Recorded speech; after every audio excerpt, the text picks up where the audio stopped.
Prime tiene tanta cafeína que ha preocupado a padres, médicos y políticos. La bebida ha sido prohibida en escuelas, criticada por expertos en salud y acusada de hacer publicidad engañosa. Todo empezó como una historia de éxito. 2 youtubers famosos crean una bebida, y en poco tiempo, el mundo entero habla de ella. Era el año 2023. Logan Paul y KSI no solo eran influencers, se habían convertido en empresarios. Y su marca, Prime, estaba en todas partes. Ibas a cualquier tienda y veías filas enteras llenas de botellas de colores brillantes. En TikTok, los videos de Prime se hacían virales todos los días. Las ventas subían, las botellas se agotaban. La prensa decía, ¿es esta la nueva Gatorade? Y por un momento parecía que sí, pero todo lo que sube también puede caer. 18 meses después, las botellas que antes se revendían por $100 ahora están en oferta, 3 por 10. Las ventas han bajado hasta un 92%, y los problemas legales no paran de crecer.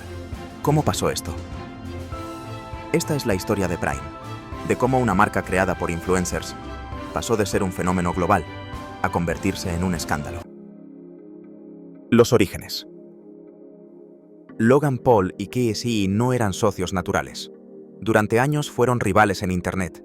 Se enfrentaron en un ring de boxeo, se insultaron públicamente y compitieron por la atención de millones.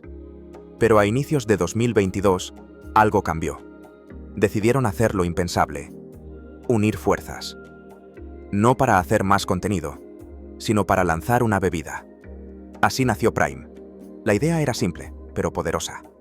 Crear una alternativa a Gatorade y otras bebidas deportivas, con un enfoque en redes sociales. En vez de atletas, usarían influencers. En vez de comerciales tradicionales, harían virales. Y lo más importante, no venderían un producto, venderían una identidad. La primera gran jugada fue el diseño. Prime no se parecía a nada en el mercado. Sus botellas tenían colores intensos, casi fluorescentes, y nombres llamativos como Blue Raspberry o Ice Pop. Parecían juguetes. Y eso no fue casualidad.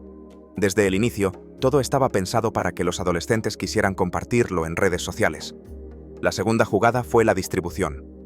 Prime se lanzó primero en Estados Unidos, pero rápidamente llegó al Reino Unido, Australia y otros mercados donde Logan y KSI tenían seguidores. En muchos lugares, se agotaba en horas. Los padres recorrían ciudades enteras para encontrar una botella. La tercera jugada fue el marketing. Usaron sus propios canales para hacer promoción gratuita. Logan bebía Prime en cada episodio de su podcast. KSI lo mostraba en cada video. Lo llevaron a peleas de boxeo, estadios, festivales y eventos virales. En cuestión de semanas, Prime era más que una bebida. Era un símbolo de estatus para la generación Z. Y lo más impresionante, lo hicieron sin grandes campañas de televisión ni agencias publicitarias. Todo era orgánico. Todo era contenido. En apenas un mes, Prime alcanzó los 10 millones de botellas vendidas. En menos de 6, estaba valorada en $250 millones. Y antes de cumplir un año, ya se hablaba de una valuación de 1.000 millones. Los medios la llamaron la bebida de los creadores. Las marcas tradicionales, en silencio, tomaban nota. Lo que parecía una simple colaboración entre youtubers se había convertido en uno de los lanzamientos más exitosos de la industria de bebidas en la última década. Pero lo que nadie imaginaba era que ese mismo modelo, tan brillante en la superficie, escondía los errores que luego lo destruirían. El éxito. El lanzamiento de Prime no fue solo exitoso, fue explosivo. En pocas semanas, los estantes de tiendas como Walmart, Target y Asda se vaciaban. Cada nuevo sabor generaba expectativa, como si se tratara del estreno de una película. En redes sociales, los adolescentes subían fotos y videos con la botella como si fuera un trofeo. En TikTok, bastaba con mostrar una botella de Prime para que el video alcanzara millones de vistas. El simple acto de conseguir una se convirtió en tendencia. Algunos incluso empezaron a revenderlas online por hasta $100. Todo esto sin necesidad de promociones tradicionales. Los influencers no solo crearon un producto, crearon una sensación de pertenencia. Beber Prime era ser parte del club. Para los jóvenes, era una forma de mostrar que estaban conectados con la cultura de Internet, que eran parte del momento. Detrás de todo esto, había una estrategia muy bien pensada. Prime se presentó como una bebida funcional, sin azúcar, con electrolitos, vitaminas y una imagen saludable. La llamaron hidratación sin toxinas, un mensaje perfecto para padres preocupados y adolescentes activos. Pero la clave del éxito estaba en el envoltorio. Las botellas eran diseñadas para destacar en cualquier estante, pero también para verse bien en cámara.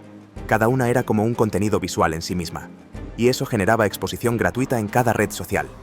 Las marcas tradicionales quedaron descolocadas.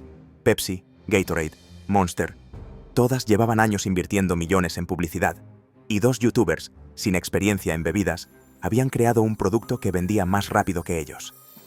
En su primer año, Prime vendió más de 1.000 millones de botellas.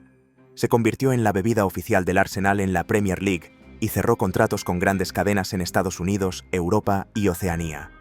La marca llegó a valer más de 1.000 millones de dólares en tiempo récord. Internamente, todo parecía ir viento en popa. Logan y KSI celebraban el éxito en sus podcasts, hablaban de expansión global y nuevos productos. El más ambicioso, Prime Energy. Esta nueva versión, con cafeína, prometía conquistar también el mercado de las bebidas energéticas. Pero ahí fue donde todo empezó a cambiar. Detrás del brillo de las botellas empezaban a aparecer las primeras grietas, las críticas por el sabor, las dudas sobre su fórmula y, lo más grave, una serie de decisiones que convertirían el éxito en problema. Prime no solo estaba en la cima, estaba a punto de caer. La caída. Prime estaba en la cima, pero el éxito rápido no siempre significa estabilidad. El primer problema fue el producto. Las reseñas que no venían de fans eran duras. Muchos decían que Prime sabía a jarabe para la tos, a agua con edulcorante, o simplemente a químico. Y aunque eso no detuvo las ventas al inicio, sí encendió una señal de alerta. Lo que vendía era la marca, no el sabor. Luego vino Prime Energy. Era la versión con cafeína. Una lata con el mismo diseño llamativo, los mismos colores brillantes, pero con 200 miligramos de cafeína por porción. Eso es el doble de una Red Bull. O 6 latas de Coca-Cola. ¿El problema? La bebida estaba claramente dirigida a un público joven, pero en la letra pequeña decía que era solo para adultos. Y muchos padres no lo notaron, hasta que fue demasiado tarde. En poco tiempo, escuelas en Reino Unido, Australia y Estados Unidos comenzaron a prohibir Prime Energy. Algunos niños presentaron síntomas como taquicardia, mareos y ansiedad.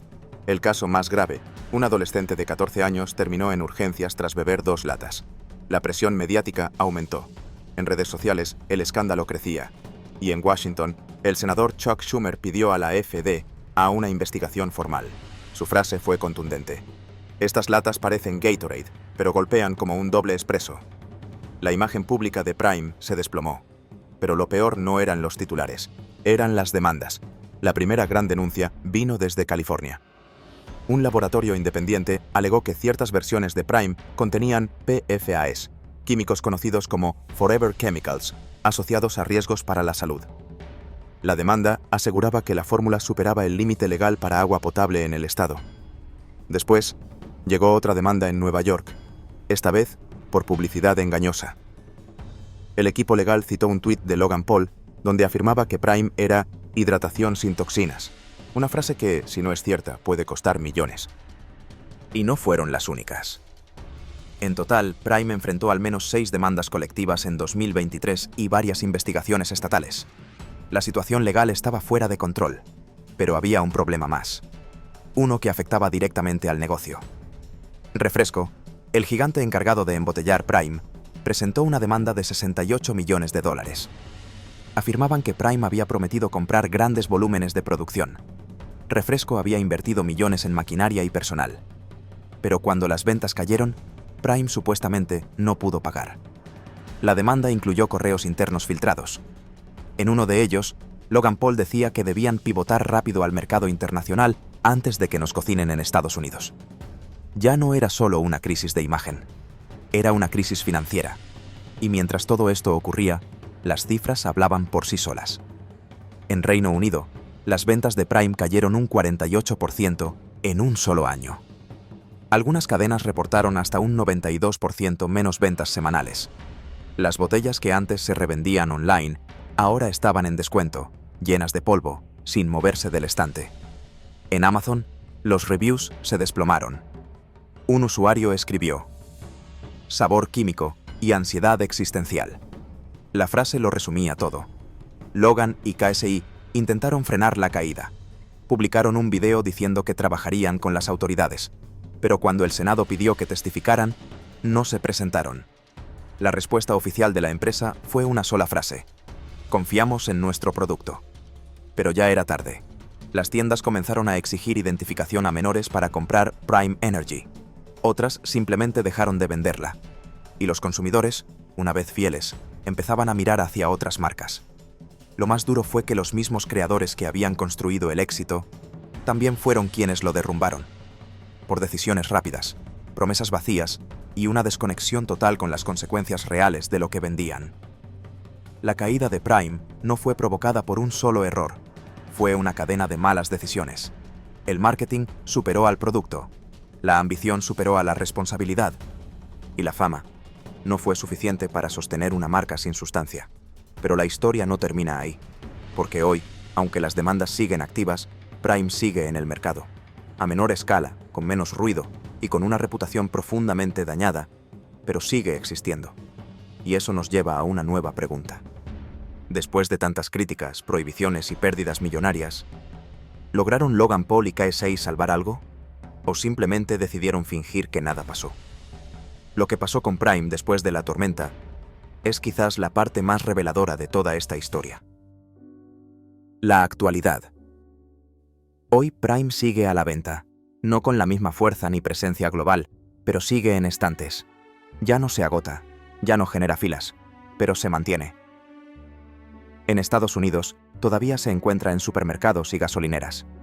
En Reino Unido, algunas cadenas lo han relegado a la parte baja de las góndolas. Las ventas globales cayeron drásticamente, pero la marca no desapareció. Logan Paul y KSI han optado por un perfil más bajo.